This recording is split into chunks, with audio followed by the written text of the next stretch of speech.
Antropoceno. Jueves de Antropoceno se acerca mediados de octubre y las carabelas traen nuevos vientos con nueva información y nuevos contenidos. Y en este caso nos volvemos a juntar con un amigo de la casa, con Alejandro Winograd. Ustedes lo conocen, es biólogo, es escritor, es editor y es realmente una persona que siempre nos trae cosas muy interesantes y curiosas. Y hoy nos trae algo vinculado al tema Patagonia. Como un halo misterioso, él puso el título tres veces el último confín. Crecimiento, desarrollo y bienestar. Así que para hablar de Patagonia lo tenemos a Alejandro y después en media horita empezamos el debate entre todos. Bienvenido, Ale. Muchísimas gracias, buenas tardes. Eh, y a ver, como introducción, esta, esta charla, esta presentación le queda grande. Esta charla surgió a partir de un debate que hubo en Antropoceno a raíz de un artículo que planteaba una especie de, en un sentido, una competencia entre los modelos que se aplican en Patagonia Austral, en Argentina y en Chile. Mariano, que siempre tiene esa tendencia a decir no discutamos en el vacío, me invitó a tratar de aportar algo a ese tema. Yo le di bastantes vueltas al asunto con la intención de satisfacer una demanda más o menos específica, pero no sé si voy a poder cumplirlo, porque en realidad a medida que iba tratando de encontrar una respuesta, ¿por qué en Argentina tal cosa y por qué en Chile tal otra? Bueno, me daba cuenta que ninguno de los caminos que recorría me satisfacía, entonces daba un paso más atrás. Y lo hice las veces suficientes como para llegar al punto en que me parecía, con algunos huecos, pero me parecía que tenía un aporte para hacerles, pero que lamentablemente tiene que empezar muchísimo antes de la Argentina y muchísimo antes de Chile. Yo voy a organizar esta charla dentro de lo que pueda organizarla. En todo caso, voy a hacer esta charla sobre dos ejes. Primero, muy brevemente, quiero hacer una especie de planteo biogeográfico. El otro día, también un poco vinculado con Antropoceno, en un almuerzo en el cual había varios integrantes de Antropoceno, apareció una pregunta que aparece muchas veces en conversaciones de distinto tiempo y que la primera respuesta siempre es una risa hasta que uno se pone más serio y se da cuenta que no es fácil. Y esa pregunta es, ¿qué es la Patagonia? Eh, por ahí está Paula Pico Estrada, que es mi mujer y es filósofa, así que pido disculpas por esto, pero a mí esa pregunta me hace pensar en algo bueno que conocí mucho después, que la Patagonia, que es una pregunta que se hace o que hace San Agustín de Hipona, ¿no? Él pregunta en las confesiones, ¿qué es el tiempo? Si nadie me lo pregunta, lo sé, pero si quiero explicárselo al que me lo pregunta, ya no lo sé más. El otro día en ese almuerzo, y creo que muchas veces que me encontré conversando con distintos grupos, en distintos grupos acerca de lo que es la Patagonia, eh, vi que nos encontramos en esa situación, ¿no es cierto? Todos sabemos lo que es la Patagonia, vámonos a la Patagonia, vamos a hablar de la Patagonia, dijo Javier, Alejandro conoce la Patagonia, dice otro, recién Alberto Argiel hablaba de la energía de la Patagonia. ¿Qué es la Patagonia? Uno empieza a buscar, bueno, acá hay muchísimos agrónomos y mucha gente que aún sin ser agrónomos son viajeros, son inquietos, son andariegos, miran, conocen. Está Agustín Arce, compañero mío de un montón de viajes por la Patagonia. Y todos tienen claro que es casi imposible encontrar elementos unificadores en términos de paisaje, ¿no? Cuando yo era chico estudiábamos las regiones geográficas, claro, cuando llegaba a la Patagonia, ya sabíamos en la escuela primaria qué es la Patagonia, estaba allá, era otra que ahora, era la Patagonia. Pero hablábamos de la Mesopotamia y nos hablaban de los ríos. En Venezuela también se planteó que la Mesopotamia también tiene grandes heterogeneidades internas. Pero por lo menos Corrientes y Entre Ríos uno las ve y las reconoce. Uno las ve y las reconoce antes de que le den ninguna referencia precisa. Lo mismo pasa con la Puna, lo mismo pasa con Cuyo, lo mismo pasa con la región pampeana. En la Patagonia depende lo que uno mire, ¿no es cierto? En la Patagonia, por decir solo datos sueltos que todos conocen, pero para ponerlos juntos sobre la mesa, en la Patagonia hay superficies enormes sobre las que llueve 100 o 150 milímetros al año y toda una franja donde llueve entre 2.500 y 5.000 milímetros al año. Uno asocia la Patagonia con el clima frío o muy frío, estepario continental del centro de Santa Cruz, o con el clima frío oceánico, no tan frío, pero prácticamente sin ningún momento en el que haya temperaturas elevadas, de Tierra del Fuego, por ejemplo. Y sin embargo, en la Patagonia están algunos de los sitios con temperaturas más altas de la Argentina. De hecho, para no remitirlo solamente a datos, yo creo que nunca pasé tanto calor como en San Antonio Oeste, por ejemplo, ¿no? La altura en la Patagonia están, si descartamos el Aconcagua y sus primos hermanos, las cadenas montañosas más altas de la Argentina y las depresiones continentales más bajas también. Y si en lugar de pensar en el paisaje, uno pensara en la cultura, en las cosas que los seres humanos hicimos en la Patagonia, yo creo que se encontraría con problemas parecidos. Quizás ahí, para hacerlo más gráfico, volvería a incluir a Chile, pero cuando uno piensa en lo que hay, no sé, en la isla de Chiloé, o en los aborígenes de la zona de Chiloé, o en los pescadores del sur de Chile, y compara eso con las culturas, tanto las culturas aborígenes como las culturas criollas de la Patagonia continental, y dentro de la Patagonia continental, las de la zona cordillerana, los mapuches de Neuquén, o los europeos inmigrantes a la zona de Neuquén o al oeste de Río Negro, con los galeses en Chubut, o con la instalación ovejera hecha a partir de Punta Arenas, tampoco encuentra homogeneidades. Entonces, la primera respuesta es un poco como entre ingeniosa y poética, pero poco valiosa. Yo alguna vez la usé y digo, lo que tiene en común la Patagonia son las carencias. La Patagonia es la región con carencias, y uno puede hacer una larga lista de carencias. Yo escribí hace poco un libro, alguno lo habrá visto, no sé, quizás alguno lo haya visto, es más específico de Tierra del Fuego, por ahí empieza la lista, que decía Tierra del Fuego, la tierra sin trenes, sin truenos y sin tigres, ¿cierto?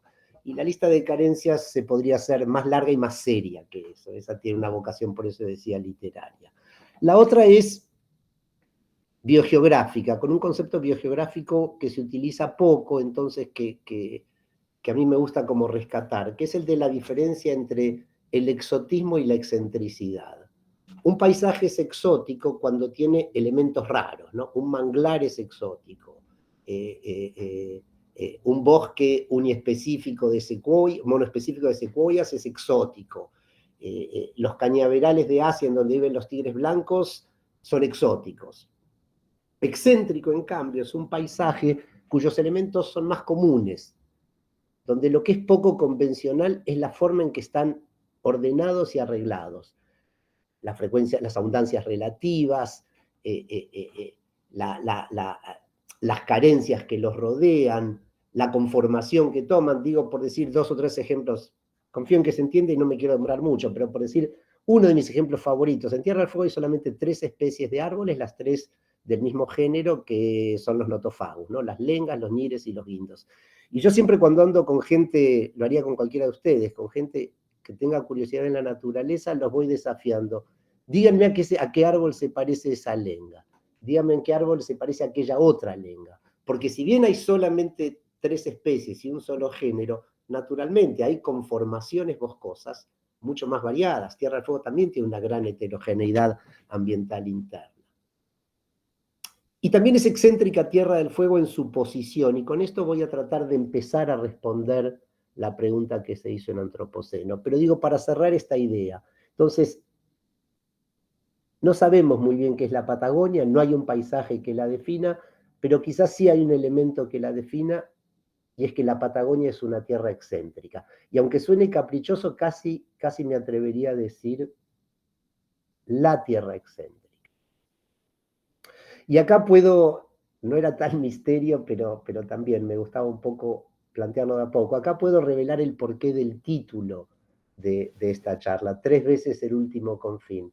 Hay un libro muy atractivo, si alguno no lo leyó se lo recomiendo, que se llama El último confín de la Tierra, en el cual el hijo del primer poblador blanco de Tierra del Fuego cuenta la epopeya de su familia para instalarse en Tierra del Fuego y para pasar de la misión religiosa en que actuaba el padre a convertirse en estancieros. Y todo esto él un poco lo plantea cómo se arma la vida en el último confín de la Tierra, al mismo tiempo jugando con la dualidad de que lo que para todos es el último confín de la Tierra, para él es el lugar en que vive, su hogar. Ahora bien, tomando esa idea, y acá voy a mirar un poquito mis notas para estar seguro de que no se me escapa nada. Todos decimos, todos sabemos, es casi un lugar común, el mundo es redondo, ¿no? Es casi como la quintesencia de la expresión de lo obvio. Sin embargo, el planeta es redondo, el ecúmene, el espacio en que vivimos nosotros no es redondo. Y en los 3 procesos, en los 3 pasajes de la historia de la humanidad, en la cual la humanidad se dispersó por el mundo, la Patagonia, y casi diría Tierra del Fuego, fue el último confín. Por eso yo digo 3 veces el último confín. El primero de estos procesos tuvo lugar en el Pleistoceno. Acá también voy a mirar un poquito mis notas para no decir números equivocados, aunque son un poco generales, ¿no es cierto? Pero digamos, hace 200.000 años o 180.000 años, les prometo que no va a ser tan largo como uno imagina, empezando hace tanto tiempo,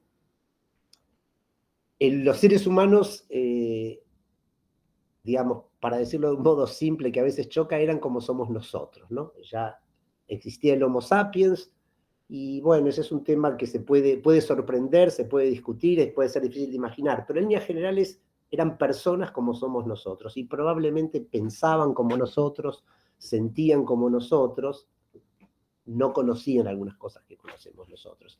¿Qué es lo que eso significa? No lo sabemos, pero sí sabemos que como parte de un impulso que ya no fue un impulso como el de una población animal, sino un impulso más complejo y vinculado con motivaciones humanas, se pusieron en movimiento. Las poblaciones crecieron, buscaron nuevos recursos, tuvieron curiosidad, una combinación de todo eso, no lo sabemos, salieron a recorrer el mundo. Algunos de los hitos de ese recorrido terminaron digamos, de ocupar Asia o el sur de Asia hasta el extremo este de Asia hace 70 u 80.000 años. Unos 10, 15 o 20.000 años después ya navegaban y llegaron por lo menos hasta Papúa Nueva Guinea, hasta Indonesia y hasta Australia. Hace 40.000 años la mayor parte de Europa, salvo Escandinavia porque tenía un clima demasiado riguroso, estaba poblada por seres humanos. Hace 30.000 años ya estaban avanzando hacia el norte de Asia y habían desarrollado los recursos suficientes para poder vivir en Siberia y comenzaban a atravesar. Hace 20.000, 22.000, 25.000, 18.000 años pasaron a México. Hace 10 o 12.000 años, 14.000, siempre hay discusiones, aparece un sitio arqueológico que lo confunde, pero digamos, esa es en líneas generales la secuencia, llegaron a Sudamérica y poco tiempo después, en 1.000 años o menos de 1.000 años, recorrieron todo Sudamérica y llegaron a la Patagonia y Tierra del Fuego. Este es el primer gran proceso. Cuando los seres humanos llegaron a Tierra del Fuego, los únicos lugares que quedaban por colonizar, que han sido colonizados, es decir, dejo de lado el Ártico y la Antártida, en donde hay poblaciones, pero no se puede decir que hayan sido colonizados, eran la Polinesia, donde efectivamente hubo que esperar 5, 6 o 7.000 años más para que se desarrollaran técnicas de navegación suficientemente sofisticadas como para que la ocupación fuera posible. Hawái, que tuvo que esperar que los polinesios hicieran una segunda oleada. Isla de Pascua, Rapa Nui, que debía haber sido inhallable aún con esas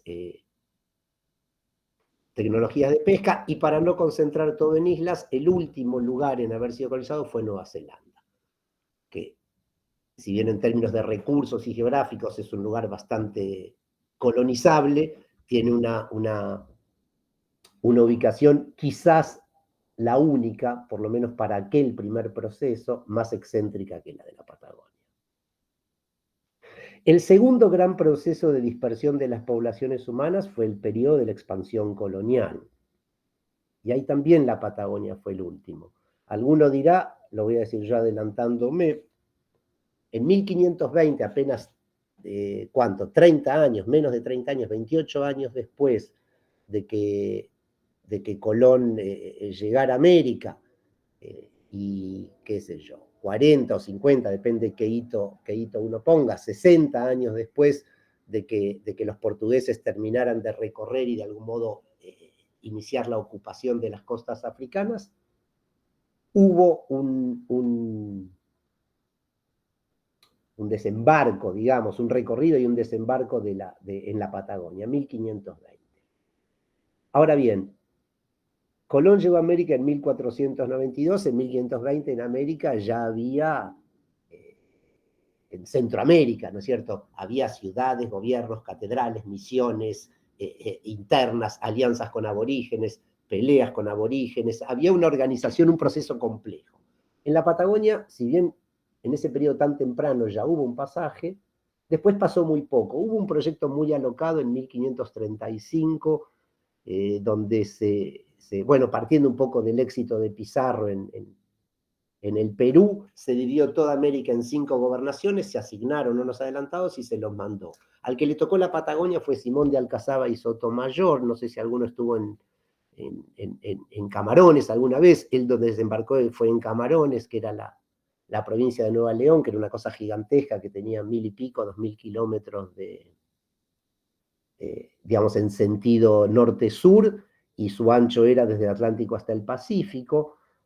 Bueno, y ahí empezó un tema que lo digo al paso porque vamos a volver, que fue el problema del agua, ¿no es cierto? Él, bueno, desembarcó en Camarones, le sugirió a sus hombres que que empezaran a desarrollar una industria basada en la explotación de pingüinos y lobos marinos. Por aquella época la grasa de lobos marinos empezaba a ensayarse, poco después sería muy exitoso como fuente de alumbrado público, ¿no es cierto? Una de las grandes revoluciones generadas en buena medida desde la Patagonia, de las revoluciones europeas, fue el alumbrado público, hasta que se descubrieron los grandes...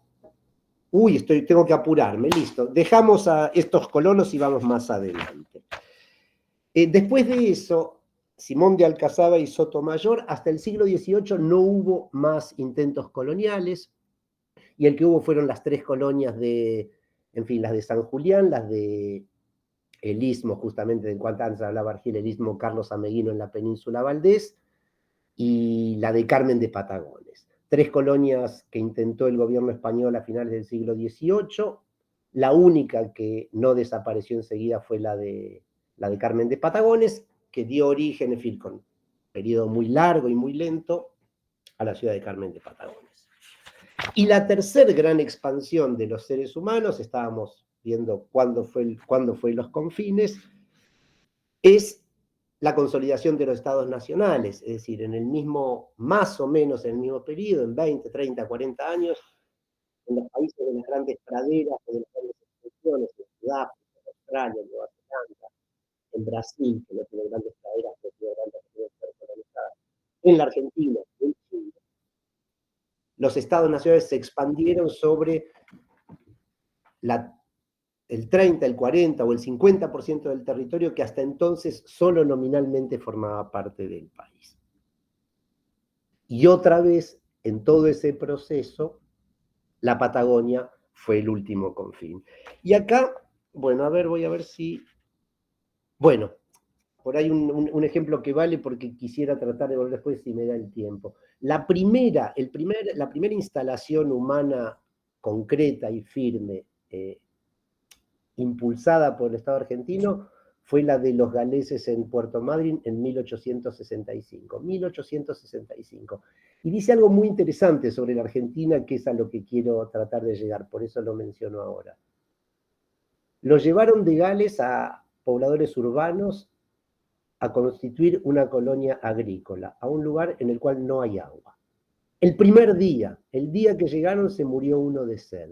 Se dieron cuenta que no había agua, salieron a buscar agua, uno como no tenía la menor idea, se metió en esa zona baja que hay, no sé, los que conocen Puerto Madryn deben ubicar, ahí las costas son más altas, hay un fenómeno de emersión de una, bueno, en fin, de una formación geológica, si me demoro no me va a dar el tiempo. Entonces, el interior de Puerto Madryn es un bajo, con lo cual enseguida se pierde la visibilidad. Ese día se murió, el primero, de sed, en el proyecto de instalación de una colonia agrícola. Ese fue el primer intento. Y ahí empieza un tema, bueno, después vino para no dejar grandes huecos temporales, unos años después de eso la campaña del desierto, entre 1878 y 1885, y en medio de eso la fundación de Santa Cruz, de la provincia de Santa Cruz, la fundación de la ciudad de Ushuaia, el desarrollo de las gobernaciones, y un punto crucial, uno de los grandes logros argentinos en un periodo en que empiezan a no ser tantos, en una región en la que no son tantos, el inicio del proyecto de balizamiento, el primer faro, en 1884, en esa especie en un gran esfuerzo de esa tercera expansión, se instaló y se puso en funcionamiento el faro de San Juan de Salvamento en Isla de los Estados como parte de un proyecto de unir Argentina al mundo. Los faros eran en el siglo XIX lo que hoy podría ser los aeropuertos o la radarización o los puertos o la internet, no lo sé. Ahora, y con esto empiezo, sé que estoy un poquitito mal de tiempo, Javier, lo siento, pero prometo concentrarme en las respuestas y después confío en ustedes para que lo que faltó se pueda decir. En ese proceso, me voy a concentrar en el tercero, naturalmente, no vamos a volver al Pleistoceno, en este proceso de instalación en la expansión del Estado argentino específicamente, hubo algunas características que creo que fueron bastante determinantes de lo que siguió.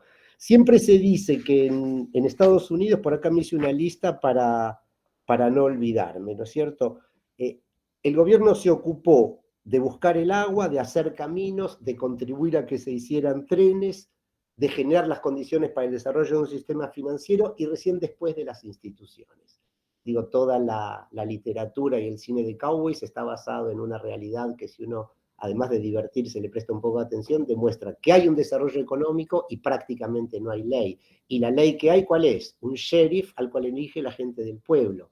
Y últimamente se pusieron de moda, me acuerdo de Deadwood o de Godless, las historias de vaqueros en donde el gran proceso para que están preparando es la incorporación a los Estados Unidos. Es decir, es una sociedad que existe, donde hay propiedad privada, donde hay derechos de agua, donde hay una diligencia que va, donde se sueña con un tren, no hay un tren que pasa una vez por semana a 50 kilómetros, no está incorporado, no forma parte de ningún estado, ni gobernación, ni nada. Se está esperando que venga el gobierno de Estados Unidos a decir, esto es parte de Estados Unidos y lleguen las instituciones. En Argentina pasó distinto. La conquista del desierto lo que dejó fue un cúmulo de instituciones. Había iglesias, había correos, había registros civiles, había hasta lo mejor Banco de la Nación Argentina, ya que hablábamos antes del sector financiero. Se registraban los casamientos, se registraban los bautismos,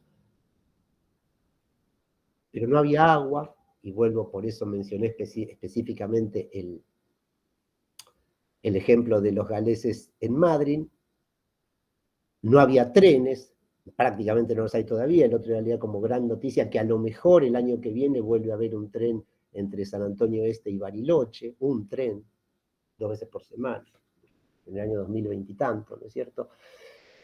Y sin duda no había un sistema de desarrollo comercial ni financiero y un muy pobre sistema de apropiación de tierras. Hubo en algunos lugares de la Patagonia una división en parcelas relativamente chicas y un desarrollo como en fincas, sobre todo en las zonas en donde hay agua, naturalmente. Los casos que mejor conozco son los de Esquel y los de Puerto Natales, seguramente hubo otros, pero que duraron poco y rápidamente se pasó a un modelo, bueno, que puede tener algunas virtudes, como es el modelo vejero, pero que tiene algunos problemas, ¿no es cierto? Que requiere poca población y requiere poco desarrollo. Y acá hubo la comparación con lo que uno ve en los westerns.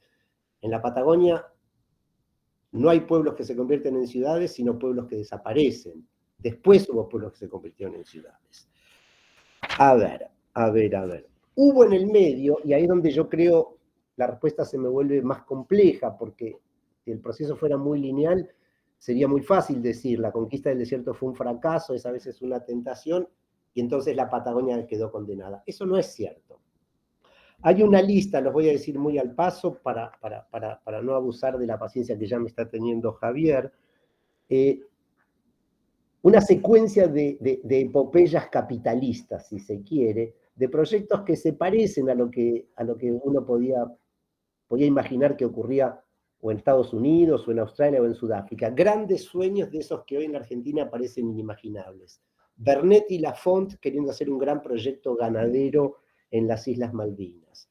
Piedrabuena y un proyecto pesquero y ballenero en la costa de Puerto Santa Cruz. Puerto Santa Cruz que prácticamente no existe y que se planteaba como una de las grandes ciudades del sur, un puerto importante del sur. Rucot, que convivió con Piedrabuena en Puerto Santa Cruz y que armó un saladero y secadero de pescado. Popper en Tierra del Fuego, con la búsqueda de oro, la cacería de esponjas marinas, los talleres navales para competir con las Malvinas. Y todavía antes que todo eso, este es un poco más poético que realista, Bougainville, que en 1763 llevó un grupo de colonos canadienses a las Malvinas con la idea de instalar también una colonia autosustentable y basada en la actividad pesquera y en la caza de lobos marinos. Ultimísimo, ultimísimo, Javier, lo prometo. Esos fueron como últimos. Bueno, hay un par de intentos más modernos, porque uno vi el otro día, me pareció muy conmovedor o muy impactante. El frigorífico Swift en Puerto San Julián y el frigorífico Cap en Río Grande. El frigorífico Cap en Río Grande se fundó en 1917, no era Cap, lo fundó un grupo de ganaderos fueguinos, y fue, yo creo que el frigorífico de Argentina seguro, creo que fue el más grande del mundo por algunos años. Hoy es una ruina, es decir, todo eso es parte de un modelo de desarrollo que no fue. Ocurrido entre 1820, 1830 y 1910, 1920. El periodo en el cual hay tanta discusión, tantas intrigas, no las voy a resolver yo acá ahora, acerca de qué pasó con el desarrollo argentino. El siguiente gran salto de la Patagonia, y con esto entramos en la respuesta y en el final, fue en los años 60, 70, ¿no es cierto? En algo así como lo que podríamos llamar los estertores autoritarios del desarrollismo, tanto en Argentina como en Chile. En Chile hubo un proyecto, porque el otro día se habló, en Chile hubo un proyecto financiado por la ITT y la ATT, que le dieron 100 millones de dólares, en esa época parecía una cifra incalculable, hoy impresiona menos, al gobierno chileno, que armó la Fundación Chile, que fue la que desarrolló el modelo de desarrollo de la Patagonia Austral chilena, basado en la salmonicultura, la pesca y la forestación. Y en Argentina, en el mismo periodo, se inició el régimen de los sistemas de promoción industrial, que hoy son muy cuestionados, muy criticados, pero acá es donde empieza el asunto a ponerse complejo. Porque, por eso yo decía el autoritarismo desarrollista, porque en esa época se creía en el deterioro de los términos de intercambio, en la necesidad de la industrialización, en el valor adicional que tenía la industria, en la posibilidad de la Patagonia por su ubicación para comerciar. Toda una serie de cosas que dejaron de ser ciertas, pero que no eran tan falsas en ese momento. Y que a lo mejor, y esto es parte de lo que se decía en el Antropoceno, el problema no es si se hacen televisores. El problema es que se diseñó un modelo para hacer televisores desde un Estado que fue incapaz de revisarlo y modernizarlo. Y que en realidad, si llevó a una distorsión tan grande como la que uno podría identificar ahora, está mucho más vinculada con el funcionamiento del Estado, es decir, un Estado que toma una decisión y no la puede volver atrás. Empresarios asociados al Estado que encuentran nichos de grandes beneficios en eso, que a que la idea fuera equivocada o a que los televisores o hacer televisores sean malos. La Patagonia tiene una nueva oportunidad ahora. Yo me pregunto después de eso, creo que da una vuelta. Me pregunto qué es lo que vamos a hacer en la Patagonia o los argentinos con la Patagonia para una Patagonia del siglo XXI.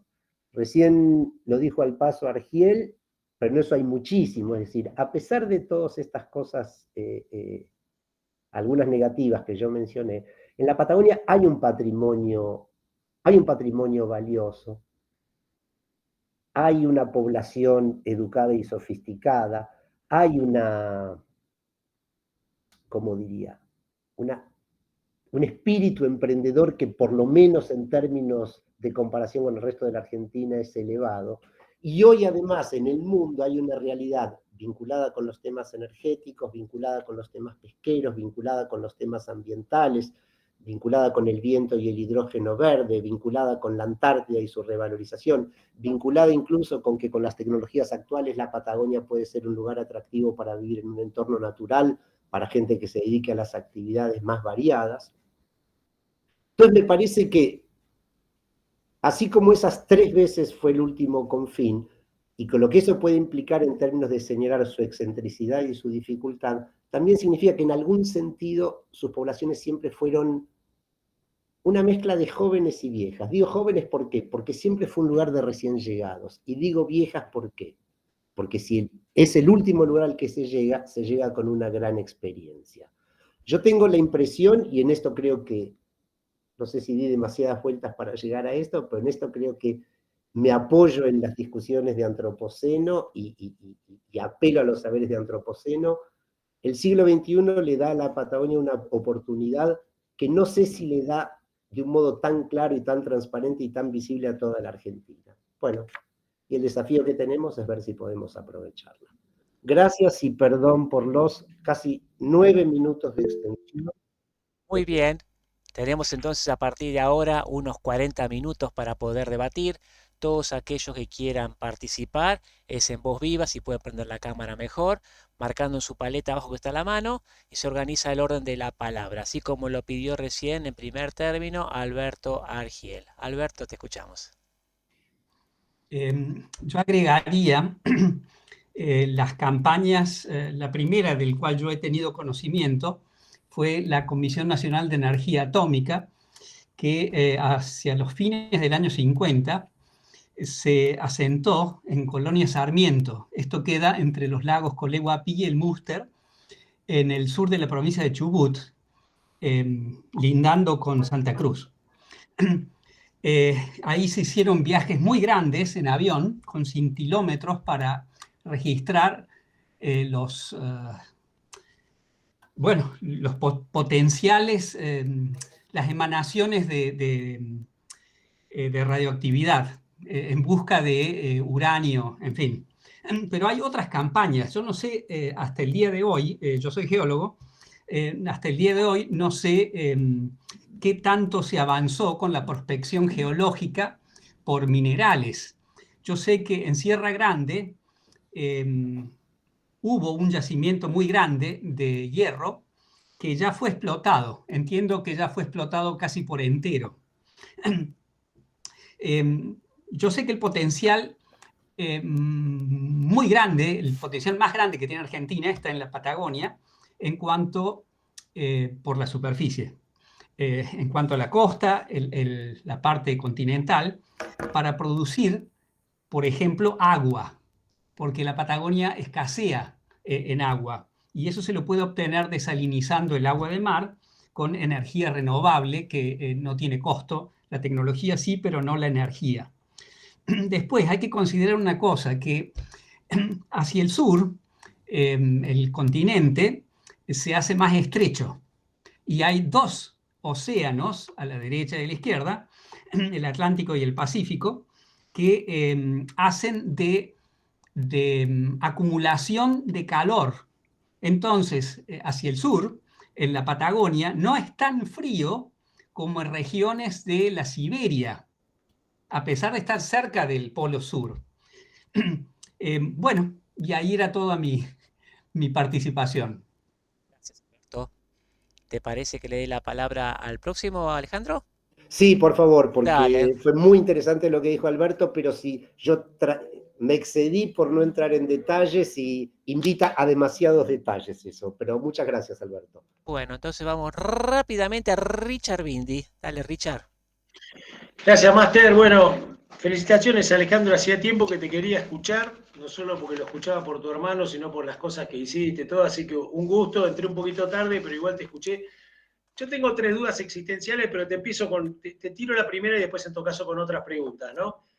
Una es muy grande, la dejo para adelante, que así como Formosa, yo tengo el sueño de Tierra del Fuego, ¿no? De que se pueda hacer un gran espacio, así como no veo la meseta patagónica, salvo para algo que sea muy solitario, como dijiste vos, energías verdes, viento, etcétera, o alguna industria pesquera. La realidad es que el llano cada vez está peor, más erosionado, lleno de guanacos y con pocas ovejas. Lo veo difícil, por lo menos en la meseta.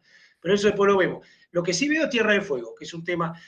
Veo también, quería preguntarte también el tema Malvinas, te lo dejo para después, pero el que sí ahora te digo es si en realidad los modelos que planteaba también Alberto, creo en algún momento, o vos, estos modelos de desarrollo no pasan más por el personalismo y el individualismo y el idealismo de algunos que van y son como grandes colonos y después se encuentran con que a lo mejor no tienen seguidores. Primera variable, ¿no? Es decir, qué sé yo, como agrositio, mi chico no lo sigue, mi socio qué sé yo, y por ahí construye una marca, algo, y algo que de repente se derrumba, pero porque se derrumba por sí solo, porque nadie lo toma, ¿no? Si eso no es lo que un poco ocurrió, y después cuánto juega la variable de todo lo que hablamos nosotros, ¿no? Vivir en un país donde ser resiliente se puede dar en lugares como estos, pero no en lugares muy fríos y complicados como aquellos, ¿no? No sé si fui claro con la primera pregunta. Muy claro, todo lo que dijiste es muy interesante, me encantaría que no hubieras dicho las demás van quedando, porque de todas me gustaría hablar un poco, pero, y sobre todo cuando hablas de la estepa, lo digo muy al paso, pero, a ver, esto, por eso yo lo dije cuando hablé de la expansión del Estado Nacional, y recién también lo dijo al paso Alberto, en la Argentina, en la Patagonia, perdón, es eso que decís vos, eso de la soledad y la aridez, es sencillamente porque no se han hecho obras de agua.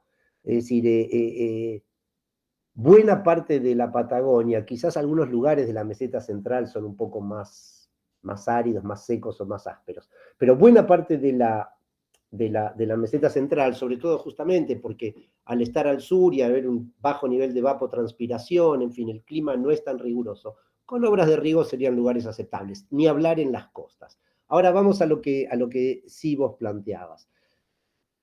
Yo no tengo la respuesta y veo que en Antropoceno, y de hecho en toda la Argentina se discute mucho, el famoso ¿cuándo fue que se jodió el Perú? ¿No es cierto?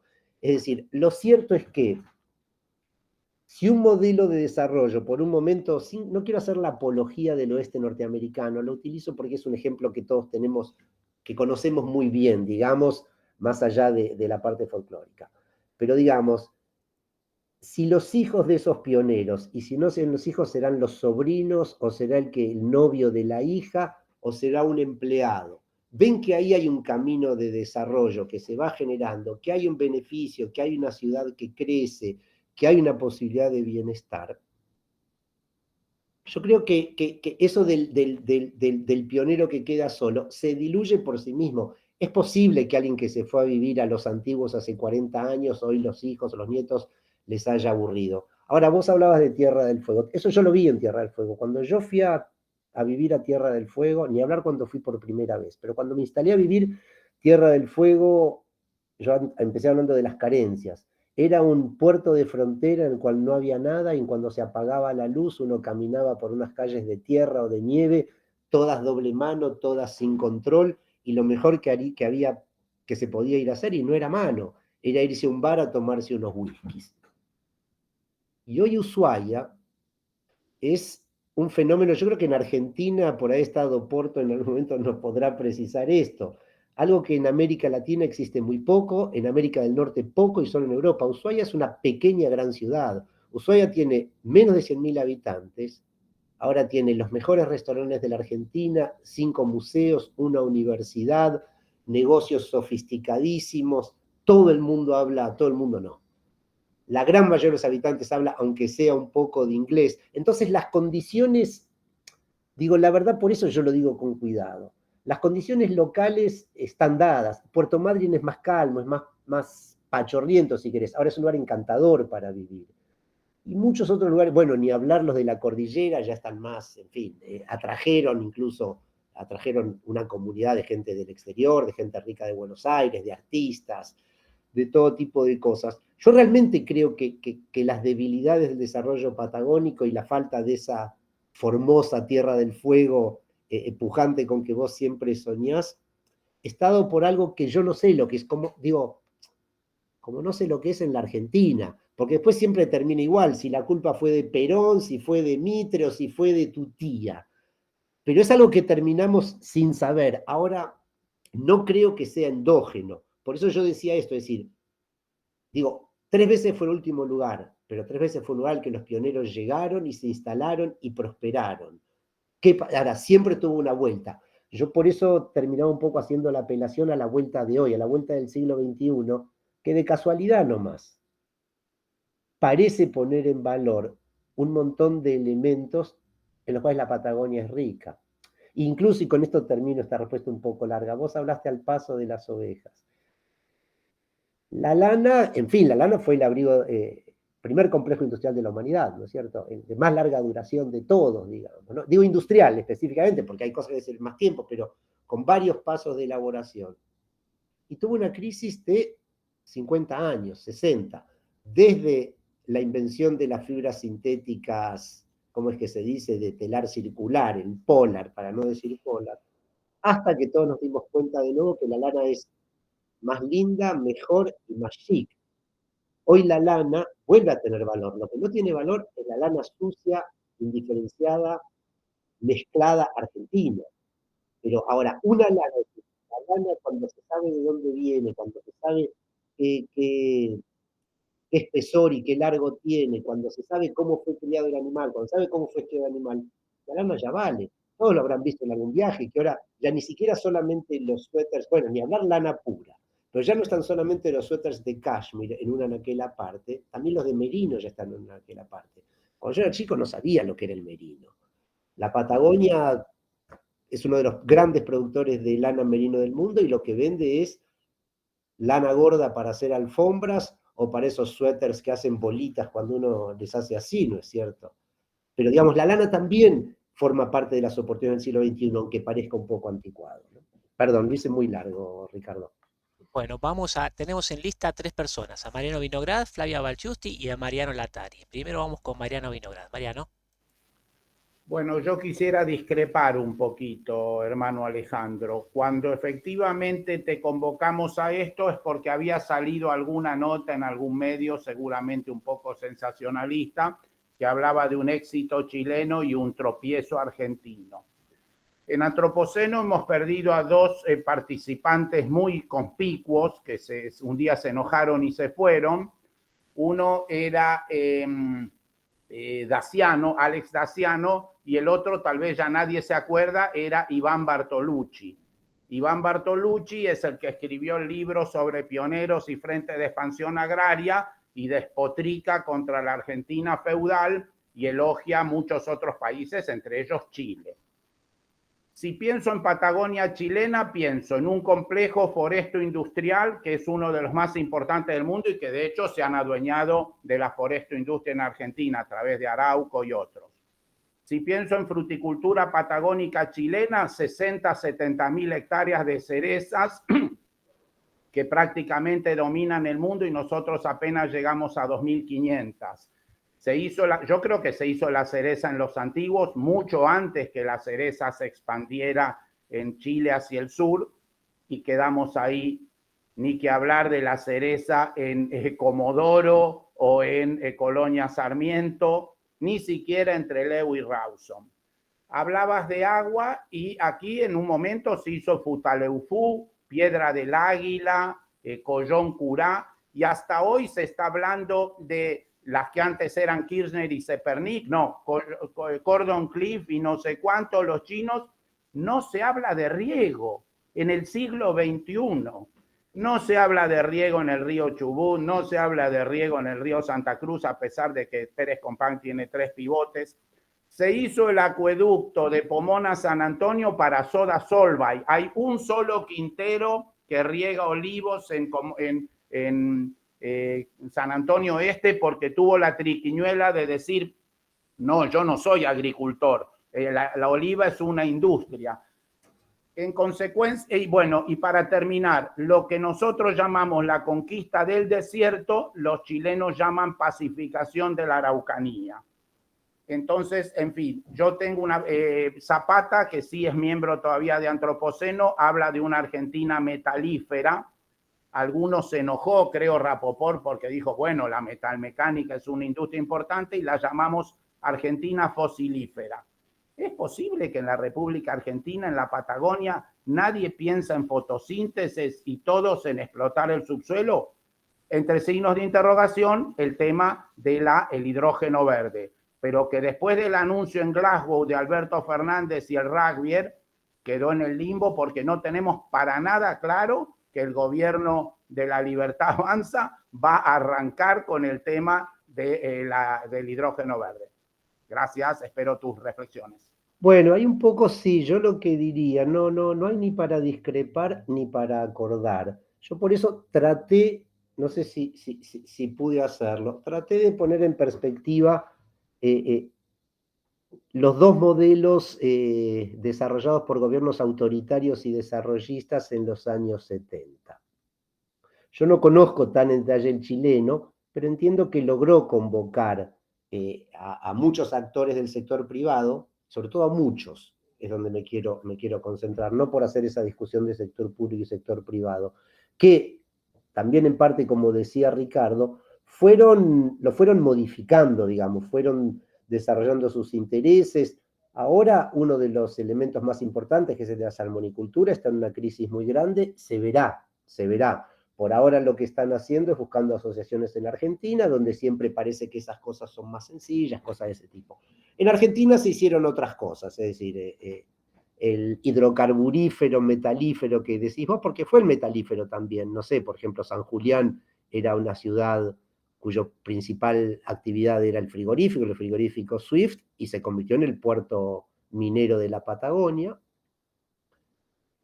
Bueno, Comodoro Rivadavia, ni hablar, en Comodoro Rivadavia el cambio fue un poco después, cuando las empresas se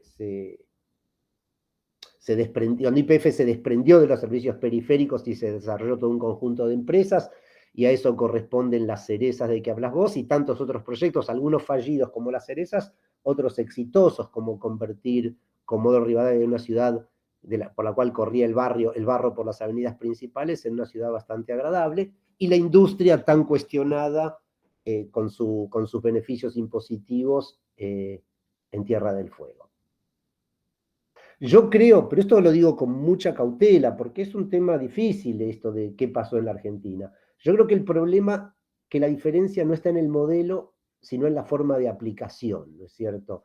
Es decir, que en Argentina siempre terminó siendo, cuando decís, nadie piensa en fotosíntesis. Está claro que las obras de agua o las hace el Estado, o las financia el Estado, o no se pueden hacer las obras de riego, ¿no es cierto? Entonces siempre queda, bueno, si hubiera riego, ¿no es cierto? Donde hay una versión muy modesta, hemos hablado muchas veces de eso, Mariano, donde hay un canal de agua de reuso desde Puerto Madryn al Doradillo, bueno, la gente saca el agua y algo hace, hay un barrio, hay árboles, hay verde, hay cosas de ese tipo.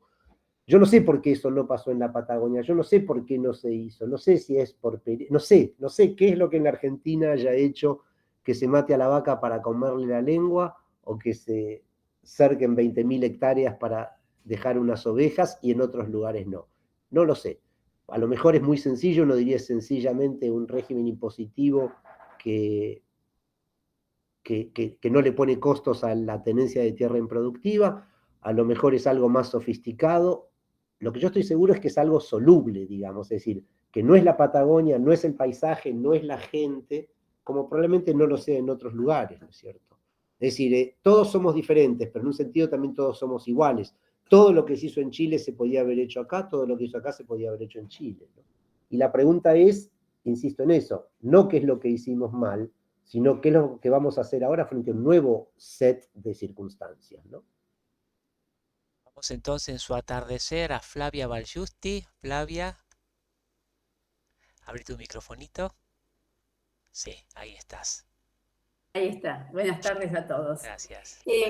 Mira, yo también quería rescatar otro recurso que tenemos. En Bariloche tuvimos la Fundación Bariloche, Carlos Malman, tenemos el Instituto Balseiro, el INVAP, que es un proyecto a nivel mundial. Me parece que la Patagonia también es un gran recurso desde el punto de vista de tecnología mirando al futuro. Y otra cosa me parece es que como está la situación mundial, si hay un desastre nuclear, justamente por la rotación de los vientos, por una serie de cuestiones, la Patagonia es el lugar seguro del mundo, ¿no? Bueno, vos hablás de la Fundación Bariloche y del Balseiro. Justamente, si en esa época fue posible, yo lo dije al paso, por ahí, yo le tengo un poco de miedo a Javier Brenner, entonces por ahí me apuré un poco y no fui claro. Pero cuando yo pongo los elementos atractivos de la Patagonia de ahora, sin duda que la posibilidad de vivir y trabajar en un entorno como el de la Patagonia hoy, es decir, primero es más atractivo que lo que era en los años 60 o 70 u 80 porque es algo a lo que se le da más valor. Pero además es más fácil, porque hoy se puede trabajar exactamente igual. Yo no sé en dónde estás ahora, pero veo ahí una ventana, unas plantas. No, Tanto, pero hoy puedes estar en San Isidro como en Formosa, como en Tierra del Fuego. En Bariloche hay fibra óptica. Claro. Pero no solo eso, tenés un lugar como el Camping Musical, que tenés un programa todo el año de música maravilloso. Entonces, me parece que es más de lo que nosotros pensamos a futuro lo que puede significar también la Patagonia en la geopolítica mundial. Flavia, sin duda que sí. El desafío que de nuevo forma parte no de la Patagonia, sino el problema argentino. ¿Cómo hacer para que estas oportunidades que uno encuentra ahora no sean otra vez la oportunidad que tuvimos y que nunca se concretó, como en tantas cosas de la Argentina? Ahora ahora la discusión ya no es más cuándo fue pobreza, es decir, era el más rico del mundo o el segundo más rico del mundo. Cuando dicen, Milei es un tarado porque dicen, bueno, no fue el primero, fue el segundo, fue el tercero, no tiene importancia. El tema es que seguimos hablando de oportunidades. La pregunta es, perdóname, quiero meter la idea porque viene a cuento algo que se dijo antes. ¿Cuándo esas oportunidades las vamos a poder aprovechar? En las Malvinas, en muy poco tiempo, construyeron un esquema. Uno puede criticar lo que sea, puede sentir lo que sea, pero esto es un hecho. Construyeron una economía que hoy otorga uno de los productos brutos per cápita más altos del mundo, con los mismos, no con los mismos, con mucho menos recursos que la Patagonia, pero digamos, con el mismo set de recursos que la Patagonia, ¿no es cierto? Entonces, estamos muy preparados para decir, pero, claro, pero no pagan impuestos, pero tienen sí, todo eso es cierto. También es cierto que en el año 70 las Malvinas era un páramo y hoy tienen uno de los productos brutos más altos del mundo. A mí lo que más me preocuparía es el tema del desarrollo social. Yo creo que si en ese lugar vos ponés escuelas de primer nivel, universidades, polos culturales, eso explota. Hoy en el mundo eso explota. A mí me preocupa que no haya una política y una estrategia de desarrollo social en la Patagonia. Perfecto. Vamos a circular la palabra, pero antes te quería preguntar, Alejandro, desde el punto de vista estratégico, el rol de Neuquén. Muchas veces se dice Neuquén es la puerta de entrada a la Patagonia. Cuando vos haces negocio, cuando haces hasta los vuelos, empieza por Neuquén y después sigue en la Patagonia. ¿Cómo juega ese hub Neuquén en la Patagonia? Yo creo que eso cambió mucho. Neuquén, de nuevo, es interesante, está buena la pregunta, porque de nuevo forma parte, es decir, de una modernidad con lo que modernidad tiene de anticuado, ¿no es cierto? Esa idea de que la modernidad es algo que como moderno dura muy poco, ¿no es cierto? Como los muebles de acrílico que todavía uno encuentra en algún lado y que ya parecen una cosa de otra época. Neuquén sin duda es una provincia con grandes logros, incluso algunos grandes logros institucionales, muchos logros. Bueno, en Neuquén, antes de un hub, a mí una de las cosas que más me fascinan de Neuquén es que hay un grabado original de Durero en Neuquén, ¿no? Yo eso siempre lo digo, es decir, en la Patagonia puede hasta haber un grabado de Durero. No es muy bueno, pero esto lo digo acá en voz baja, pero es de Durero, en la seccional del Museo Nacional de Bellas Artes que hay en Neuquén. Neuquén trabajó mucho en esa dirección, con un banco muy activo, con una compañía aérea propia.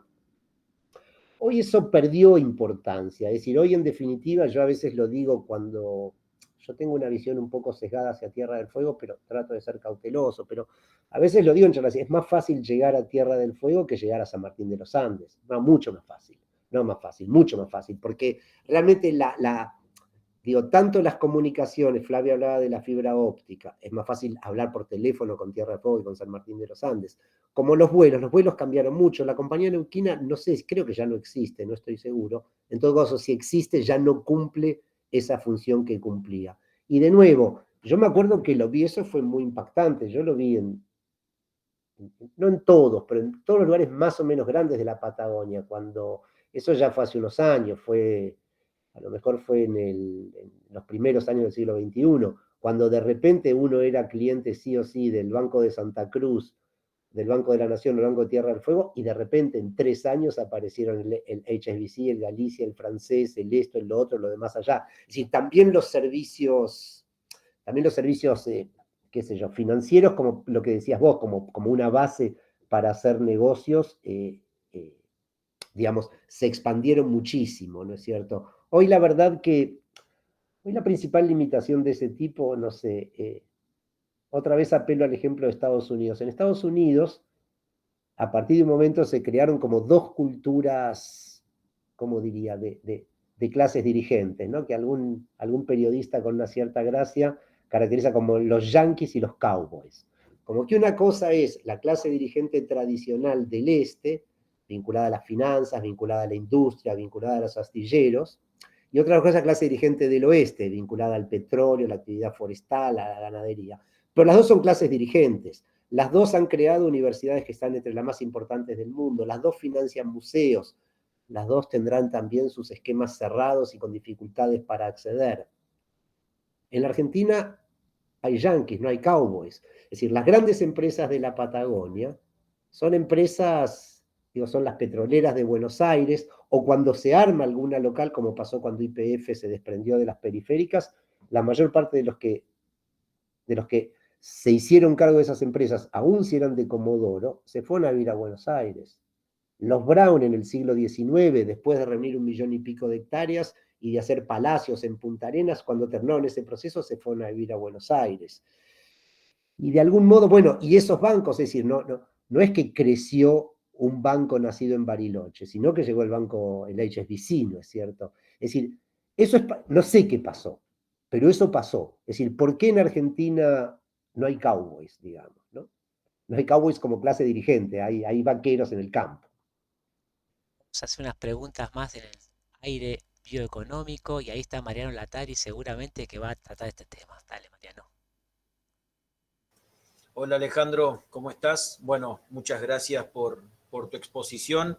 Sí, como bien dijiste, Javier, gracias por la introducción y precisamente me tomo unos segunditos para introducir la pregunta. Patagonia de este a oeste o viceversa y de sur a norte expresa, ¿no?, senderos de aprovechamiento bioeconómicos como tanto en materia de ecointensificación como el agro, pecuario, foresto, industria, ¿no? Tenemos ejemplos para realmente extendernos. El aprovechamiento de la biodiversidad, ¿no?, el comercio asociado al aprovechamiento de la biodiversidad, tantos ejemplos que nos brindó y nos brinda la plataforma Pampa Azul. Y me detengo en este último, ¿no? El aprovechamiento a partir del turismo de naturaleza, ¿no? Ese servicio ecosistémico cultural que se aprovecha principalmente en los parques nacionales patagónicos. Frente a todas estas expresiones de la bioeconomía, mi pregunta radica particularmente, bueno, Ricardo mencionó algo de la problemática con guanacos y depredadores en la estepa. ¿No te parece que quizás ya está perimido el modelo de la ganadería ovina convencional? Vos me compartiste un trabajo sumamente interesante en donde se le da un valor extra, ¿no?, un valor agregado en origen a un tipo particular de ganadería ovina. ¿No te parece que quizás ese modelo está perimido y para solucionar esas coyunturas la bioeconomía puede ser una solución? Mira, ahí te diría 2 cosas. Sí, es decir, primero para jugar con las cartas sobre la mesa. Primero, sí. Dicho esto, 2 comentarios. En la Patagonia hay un viejo... Todos los lugares tienen sus subculturas, ¿no es cierto? En la Patagonia hay una que yo me acuerdo que fui partícipe, después empecé a tomar con un cierto humor y a veces con aburrimiento, una especie de sueño de el desarrollo basado en recursos genuinos. Digo así recursos genuinos, que es una expresión un poco anticuada, porque así la empecé a ver en los años 80 cuando empecé a trabajar en la Patagonia. Después se fue sofisticando la formulación, pero la idea subyacente era siempre lo mismo. ¿Cómo vamos a concentrarnos en el petróleo o en los televisores, ni hablar, o en los teléfonos celulares ahora más que los televisores, cuando tenemos tantos recursos? Por supuesto que estaría muy bien, siempre y cuando uno se dé cuenta, digamos, que no existe la tabula rasa. Yo no defiendo la industria electrónica de Tierra del Fuego. Lo que digo es que existe y tiene 50 años y que está muy bien intentar transformarla. Ahora se está haciendo, bastante mal, pero se está haciendo. Pero digamos, la ampliación, ahora el término de hoy es la expansión de la matriz económica en la Patagonia. Se lo está intentando. Ahora, puntualmente, acá no sé si es porque es más fácil y más interesante o porque a mí me gusta, no lo sé, me disculpo por anticipado. En el caso de la ganadería ovina y los guanacos, yo estoy convencido, no digo que tenga razón, sino que estoy convencido. Yo creo que lo que hay que producir es lana de oveja, no lana de guanaco, no pelo de guanaco. Yo creo que hay que producirla de modo certificado, diferenciado y trazable. Yo creo que hay que procesarla en la Patagonia, creo que parte de lo que para lo que debería aprovecharse las franquicias impositivas de Tierra del Fuego debería ser para las hilanderías y las tejedurías, no para los lavaderos que tienen que estar más cerca de las zonas de producción. Y yo creo que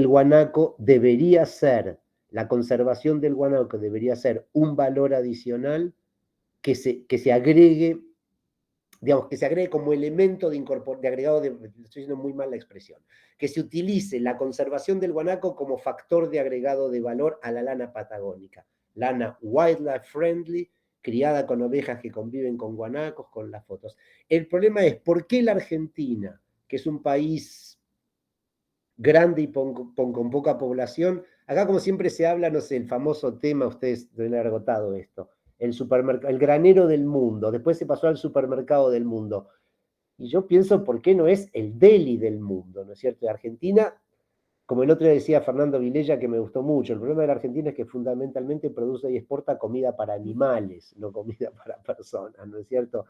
Entonces la lana, es decir, fundamentalmente produce y exporta lana sucia de mala calidad, pudiendo hacer los trajes de Hermenegildo Señas. Justo digo eso porque eso sí se hace en Argentina, pero con una fracción minúscula de la lana, ¿no? Yo con todo el tema del guanaco, que ahora se ha convertido en una nueva guerra argentina, ¿no? Una más de las guerras argentinas, hay que matar a todos los guanacos, hay que llevarlos, hay que traerlos. A mí me fascina cuando los biólogos vamos de reunión en reunión y lo único que podemos sacar es o decisiones impositivas o decisiones de matanza de fauna. Siempre pienso que hay algo ahí en lo que estamos equivocados, ¿no? Eso. Citando los últimos minutos de la reunión, si les parece, le damos paso a Alberto Argel y a Mariano Vinogray y a alguno más que quiera participar y cerramos esta reunión. Vamos con Alberto, que hoy está enganchadísimo de Alemania. Vamos, Alberto. Bien, gracias. Estaba pensando que yo sepa, nunca hubo un plan de desarrollo para la Patagonia, y esto no me extraña porque, que yo sepa, nunca hubo un plan de desarrollo para el país. Y quizás esto haya existido, pero puede ser que haya sido, no sé, 60, 70, 80, 100 años atrás. Un punto clave siempre fue el ferrocarril. Y esto tendría que ser también de peso en la Patagonia. Casi no se usa. Existe una traza de trocha angosta. Bueno, en fin, eso no es suficiente, tendría que haber trenes de alta velocidad. Bueno, es otro tema. Yo me acuerdo que una vez volé de Buenos Aires, desde Ezeiza, a Ushuaia. Ahí usé, digamos, el vuelo transpolar.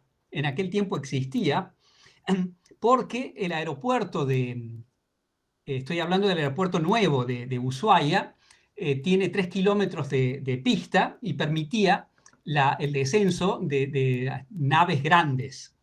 Bueno, eso también debe existir en Río Gallegos, me imagino.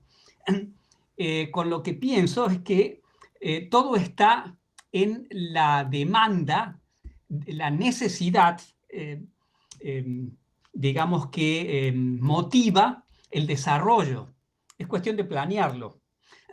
Yo me acuerdo que también vi vacas en Ushuaia.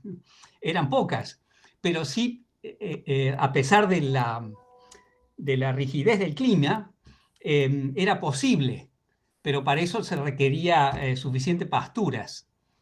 Lo vi. Quería destacar estos temas, pero como la Patagonia es una superficie muy grande, entonces da para todo. Ok, con esto cedo al próximo. Tenemos a Mariano Vinogray, se incorporó Richard Bindi después para hacer la última. Marianito. No, se incorporó Tomaselli y También. levantó la mano y yo preferiría cederle la palabra a él para que se presente un segundo, un hombre que está desarrollando agricultura con riego en Ramos Mejía, Balcheta y Jacobasi. Vale la pena que use la palabra, me parece que levantó la mano, ¿sí? Dale, Víctor, te vimos en un evento. Si querés comentarnos algo, adelante. Sí, sí, justamente con lo que dijo Alberto, hay un libro del coronel Sarobe, 1930, Escuela Superior de Guerra, Ferrocarril Central Patagónico, ya lo presenta como un proyecto, todo un capítulo hermoso, con derivaciones hacia la cordillera y hacia el mar. Es decir, hubo gente que pensó, por más que no se hubieran podido concretar esas cosas, realmente hay que hacer un esfuerzo por mantener la memoria. Eso por un lado. Por otro lado, que bueno, la agricultura en la Patagonia es posible con un enfoque multidisciplinario, digamos, y hay muchas cosas para aportar. Nosotros estamos haciendo olivos y recogiendo los olivos patrimoniales, que son ecotipos patagónicos, que cada uno de los inmigrantes pusieron. Lo más emocionante que estoy trabajando ahora son unos olivos de 1908 que puso un libanés en Balcheta. Pero bueno, como esto daría para mucho. Lo que quiero decir es que vale la pena esta flash de ideas y de pensar y de comprometernos a desarrollar estos temas. No tenemos otro destino que el trabajo y engrandecer el país con estas cosas, creo, ¿no? Humildemente lo saludo de todo corazón. Gracias, Víctor. Alejandro, ¿quiere decir algo más, Mariano? Sí, yo quisiera decir Dale. algo más, creo que tenemos 15 minutos, no quisiera abusar de la paciencia, pero tengo la sensación que hasta 7:30 no estamos abusando, ¿correcto? Dale. Bueno, Alejandro habló de yanquis y cowboys, eso me interesó, y habló de que los cowboys primero estaban en la búsqueda del oro y el del asalto a la diligencia de los mexicanos y en el petróleo, y después hicieron museos y finalmente hicieron California, que es el país más exitoso del mundo, el quinto país del mundo. Entonces pienso en los cowboys de aquí, que son Lázaro Báez, Cristóbal López y los Kirchner, ¿no? Y hablaba de banqueros y aquí Petersen, que no, los Genasi, ¿no? Que tenían una empresa que se llamaba Petersen, Thiel y Cruz y ahora son los dueños del Banco de Santa Cruz. Tenemos un problema en la Patagonia. Ahora, efectivamente, yo quisiera refrendar la idea optimista de Alejandro. Tenemos oportunidades. Así como en el país elegimos el año pasado sepultar 40 años de fracasos y estamos buscando un rumbo que todavía no encontramos, no dudo que en la Patagonia eso es posible. Nos fuimos un día a ver a Servi, Pablo, ya que hablaba Javier de Neuquén, Pablo Servi, uno de los empresarios frutícolas más exitosos de la Argentina, recientemente elegido cuando lo fuimos a ver diputado, y hablamos de energía, combustibles fósiles y riego. Seguramente, así como el gobierno de La Libertad Avanza pudo elaborar un RIGI para que aquellos que vienen a invertir 25.000 millones de dólares tengan privilegios que no tenemos los productores agropecuarios, seguramente se le podría exigir a todos los que vengan a buscar uranio, oro, petróleo, gas, vacas muertas, etcétera, que el 20% de su inversión la tienen que hacer en fotosíntesis. Porque esto ocurre en Indonesia, en Abu Dhabi, en Kuwait, en todos los lugares del mundo donde hay empresas buscando fósiles, también están haciendo riego y fotosíntesis. Gracias.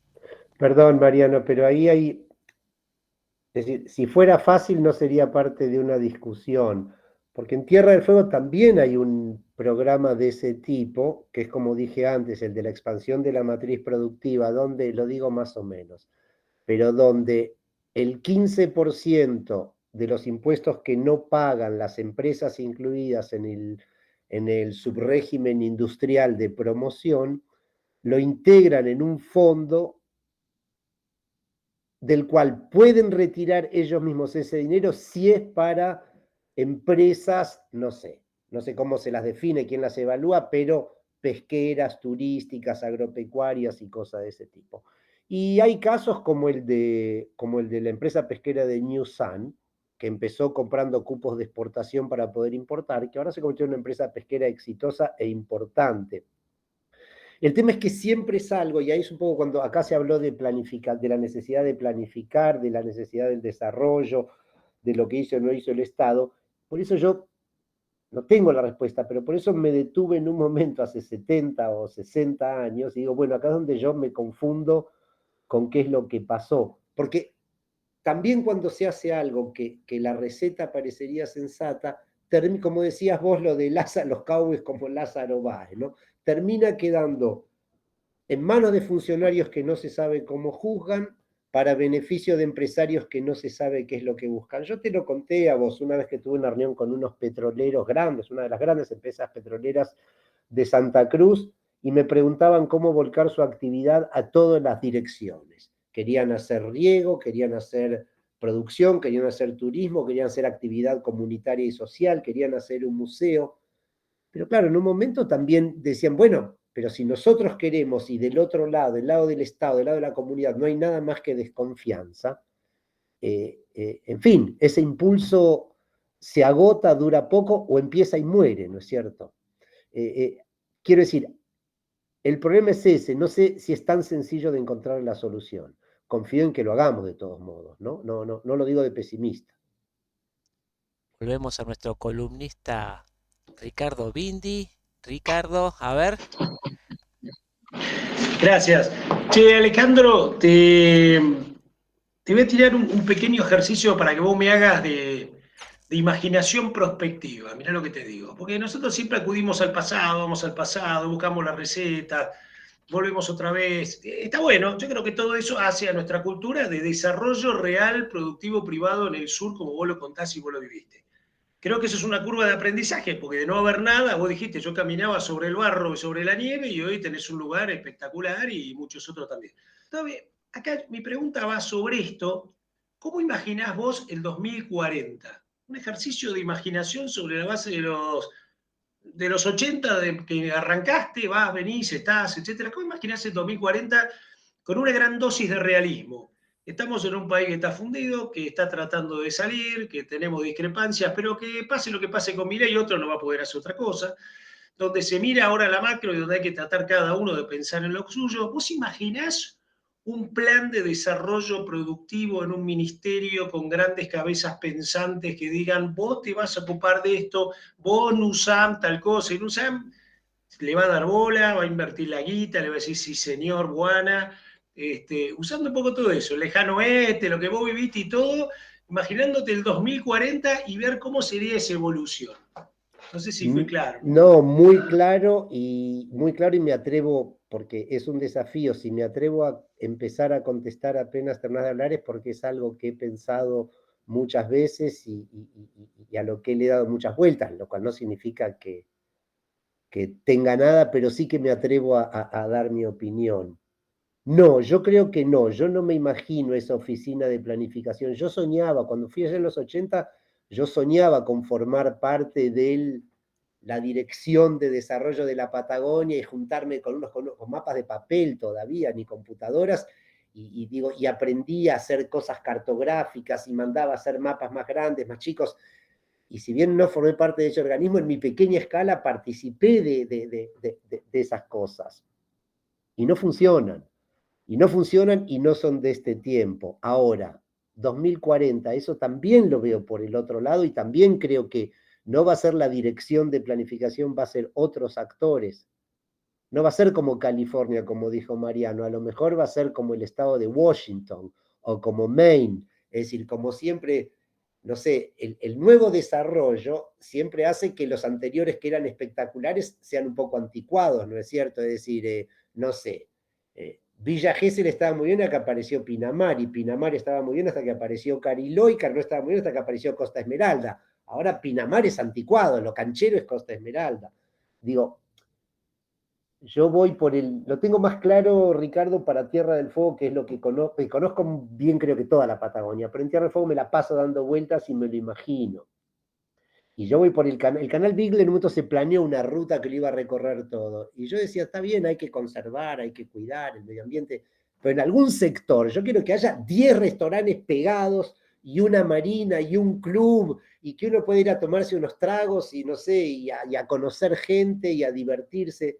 Y yo creo que eso va a ocurrir, porque yo veo que hay un mundo que va en esa dirección, y la Argentina, si no fracasa de nuevo, y yo creo que no va a fracasar de nuevo, también va en esa dirección. Ahora, que en la avenida Roque Sáenz Peña o Luis Sáenz Peña, no sé cuál es, la diagonal sur, agarren unos edificios enormes y le pongan con letras, ¿viste cómo hacen encima en la Argentina, ¿no es cierto? Que escriben sobre roca sedimentaria los carteles pulidos, que después hay que pulirlos cada 2 años. Y ahí, YPF, el edificio de YPF, están todos los geólogos de la Argentina, roca sedimentaria, y en lugar de pegar un cartel de bronce, pulen sobre la roca. Entonces cada 2 años hay que hacerlo de nuevo.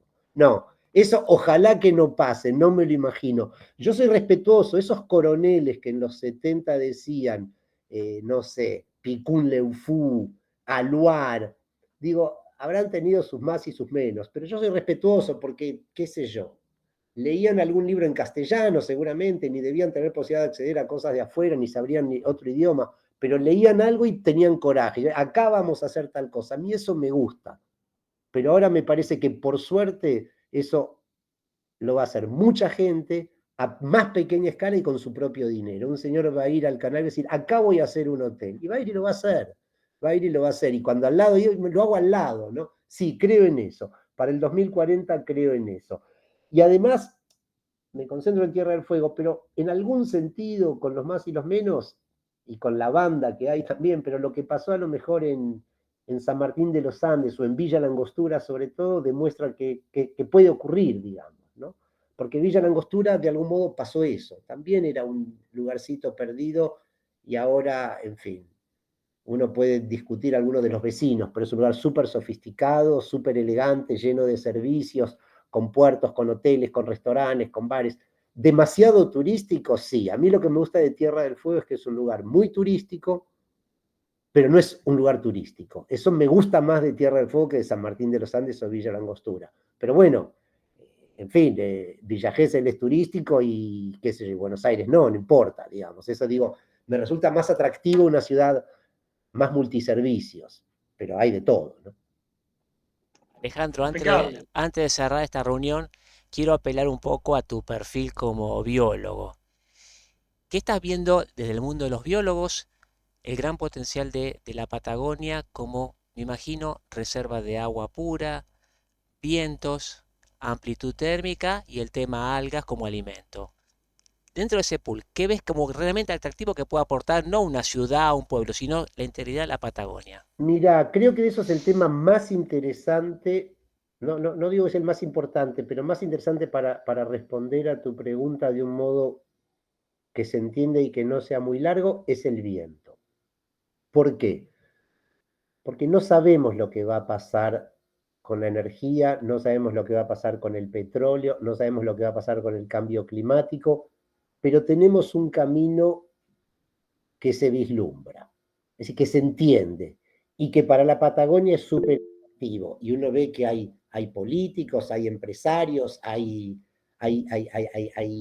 fin, hay una comunidad que cree en los proyectos de hidrógeno verde. Ya se están peleando por el puerto. Bueno, o sea, vos te dieron el puerto de gas licuado, que a mí me den el hidrógeno verde, que va a ser mucho más grande que el tuyo. En Santa Cruz dicen lo queremos nosotros, en Tierra del Fuego dicen no, lo queremos nosotros, y lo hacemos que sea también con Chile. Es decir, eso funciona. Ahora, el mercado del hidrógeno verde no existe. hay que construirlo.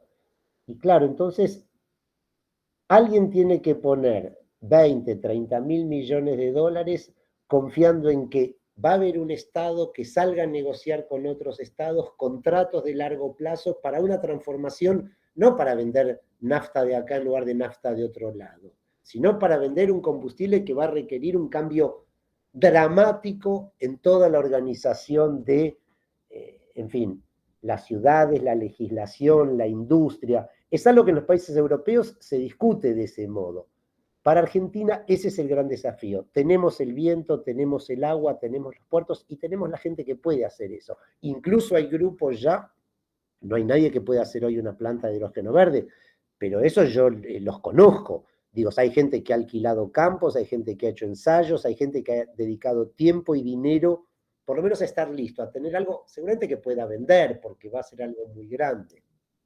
Pero ahora, la Patagonia tiene todos los elementos para eso. La pregunta es, la Argentina, y no quiero sonar con esto con el chauvinismo patagónico como si la Argentina fuera un peso, sino la Argentina como contenedor, ¿va a hacer lo que haga falta? Es decir, alguno de ustedes tiene una enorme cantidad de cosas para decir hoy, o todos ustedes. La pregunta es, ¿Antropoceno los va a dejar hacerlo? Digo, en Antropoceno yo digo que sí. Yo tenía unas cosas para decir, estaba confundido, no sabía si me encuadraba, y Antropoceno me creó el marco, creo, para poder hacerlo. Lo juzgarán ustedes. Yo en todo caso estoy satisfecho. Ahora, la Patagonia y su viento y su posibilidad de hidrógeno verde, ¿la Argentina va a hacer por la Patagonia lo que Antropoceno hizo hoy por mí? Ojalá que sí. Pero la pregunta no es a un biólogo, la pregunta es, abarca muchos otros rubros, ¿no? Le pido perdón a Alberto Argier, pero ya vamos a cerrar las preguntas. Entonces, solamente Alejandro, unas palabras de despedida y cerramos este encuentro.